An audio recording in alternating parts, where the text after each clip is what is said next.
So the first thing that we really need to focus on, irrespective of what other conditions that you've got, is that we always in our businesses want to be able to evaluate performance, not presence. So I just wanted to share with you some of the research that's coming out, what's working, what's not, and also just share my experience with you in this particular podcast. And I want to share with you some tips that will help you create more fair and inclusive remote and hybrid working policies and places. Hi, everybody. Welcome to Grow Your Business podcast. I'm Shivani Gupta and I'm your host.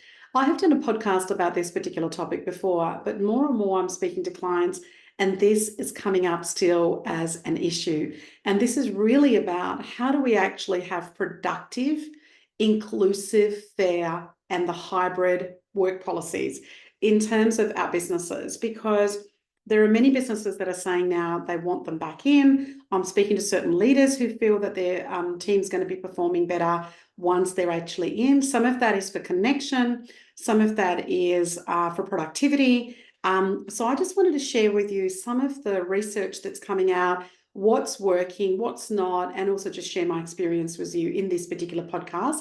And I want to share with you some tips that will help you create more fair and inclusive remote and hybrid working policies and places. So the first thing that we really need to focus on, irrespective of what other conditions that you've got, is that we always in our businesses want to be able to evaluate performance, not presence.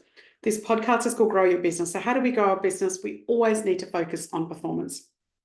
So we need to shift our focus from evaluating employees based on the presence in the office, and we want to really be able to look at their output.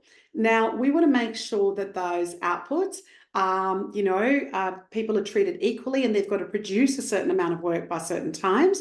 And you want to be able to make sure that that occurs. Now, you also want to make sure that you've got some sort of a tool to measure productivity. Sometimes when business leaders and owners go down the path of actually having people back in the office, you still need a tool. Just because they're in the office doesn't actually mean that they're going to be productive.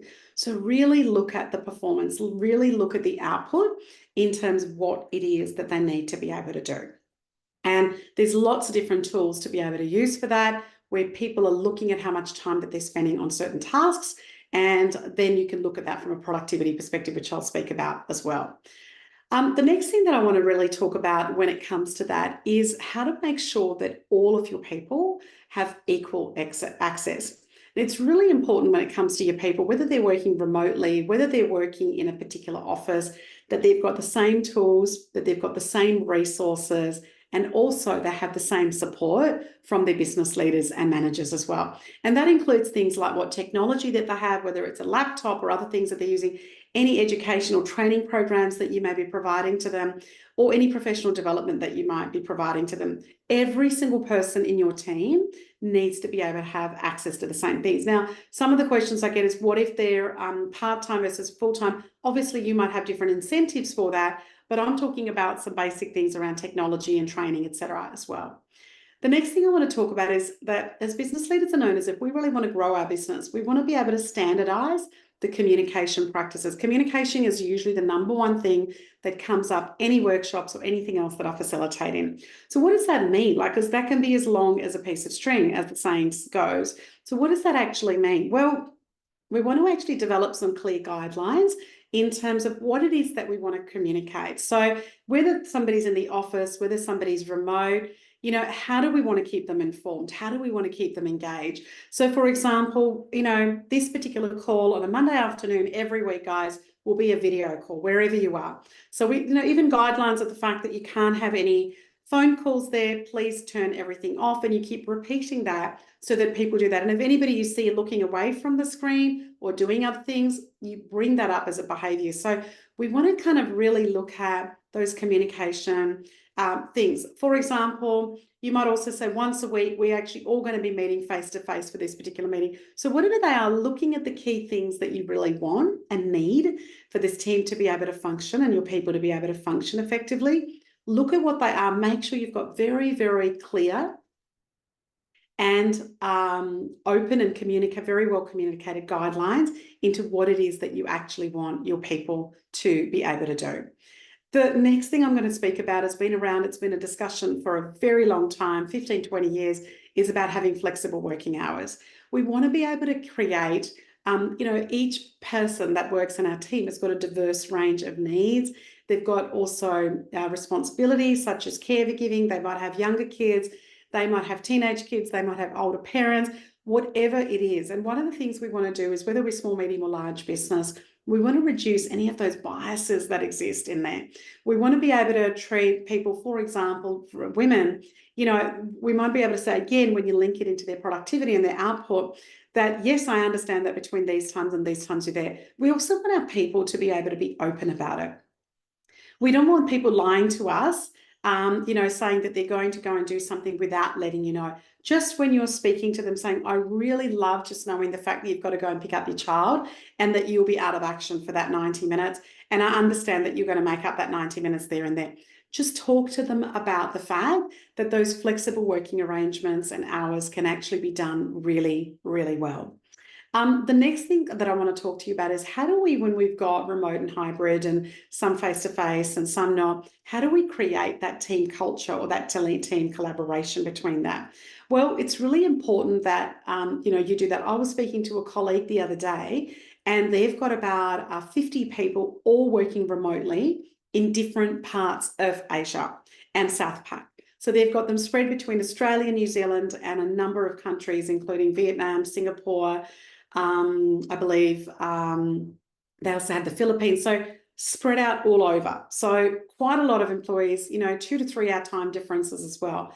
So he was sharing with me that they did what they call a paint and sip. So you often do that with, a group of friends, where you would go and do a little painting together, maybe sip some wine. But one of the things they decided to do that was do that exercise as a team activity. And they actually sent all of the stuff. So they sent them knowing whether they preferred a red or a white bottle, or if they didn't drink, they sent them the drinks, they sent them the canvases, the stands, the paints, and then they all got online at a particular time. It was organised a couple of months in advance, and they did a team activity. And I thought that was absolutely brilliant in terms of team collaboration, looking at how can we actually include people, looking at still having fun and doing different things, but doing it in a way that was really conducive to the fact that people are living there. And he said to me, Shivani, like, it literally cost me about $100 per person. So by the time we did the wine, the paint, and the postage, like, it was about approximately $100 per person.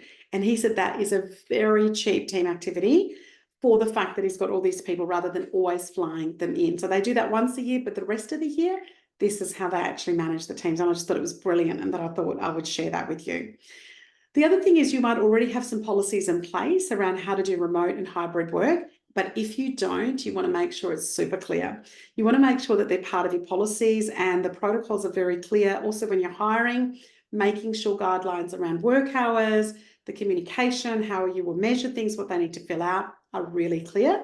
And if you don't have a policy for it, the policy doesn't have to be arduous. It could be, half a page to a page. Have that there. We also need to provide our training as business leaders and owners on an unconscious bias. What that means is, we want everybody in there to really look at not having this bias towards, well, this person produces more, this person produces less. We want to create an inclusive work environment, and we want to make sure that people really listen to that and be able to make that happen. The last couple of things I want to speak about is, one is that we really want to create an inclusive leadership space.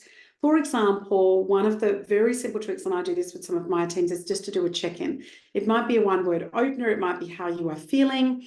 It might be, share with us something that's really going on. Connecting with people around who they are personally is way more important before you dive into, by the way, these are all the different work things that need to be done. So check in with your team members, whether it's through WhatsApp or other sort of channels electronically, face-to-face phone call. Build some of that into your diary so that you can actually check in with your team members in terms of how they are going and what they need to do. And making sure that the health and well-being of our people is really important. So we also need to set some boundaries. I know that in Australia, for the people listening, there have been some rules and regulations that have come in that for certain businesses, your bosses can't interrupt you or contact you after certain hours. Some are saying that is brilliant. Others are saying that's awful and that that's actually going to slow their work down. But again, You might have some wellness resources, like you might have a mental health practitioner or an employee assistance program that people may be able to access a certain number of times or a certain number of sessions a year. You might even have virtual fitness programs. Yes, I've seen this work really beautifully with a couple of clients where they have a virtual fitness program where an instructor comes in with a certain set of tools. Again, they can be posted or people are checked, and they will run, whether it's yoga classes or stretch classes or teaching you how to actually improve your productivity between Zoom sessions, etc., etc. So the trick here, as I share a number of these tips with you, is that companies and businesses that really focus on making sure that their people are being treated the same, that people are being treated with fairness, end up creating fantastic output and a high performance team, which is what we're all looking for to grow our businesses, rather than just looking at that, we'll have a 3-day and a 2-day. Go deeper into some of those conversations, look at some of the tips that I've shared.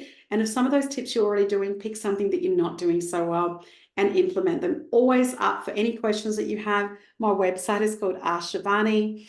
Please reach out if I can share anything with you. So happy to. Keep performing, keep looking after your people, and don't just get hung up on 2 days of this, 3 days of that. Start to look at things more broadly.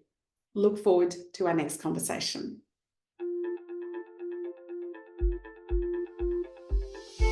I'm Shivani Gupta, and you've been listening to the Grow Your Business podcast. I hope you got one idea that you can think about or perhaps even implement straight away in your business. Thank you for listening. Follow me on Facebook, Instagram, and LinkedIn under Ask Shivani. Remember, I call it Ask Shivani, so please send me your questions that I can address in this podcast for you. And I would also so appreciate if you went to the Apple Podcast to rate and review this podcast.